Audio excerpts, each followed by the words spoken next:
Kayo may ingay. Mangga. Libre mangga. Okay, mangga. Tulong nga ako. Ay, dyan, nagbibigyo si ate. Videoan kita dyan. Sala kita dito. Dami na yan, te. Dami mangga eh. Wala na kami, tapos bigyan namin kayo, te.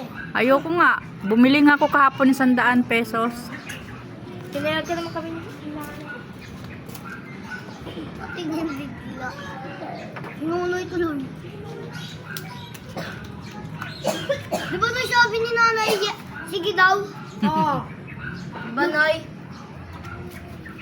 Ngayon sabi niya, ay, huwag daw. Kupal kaya. Kupal kami tatlo. Kupal. Binibigyan ka yan. Isasend niya kayo. Isasend ko to sa FB. Ano kayo? May mangga.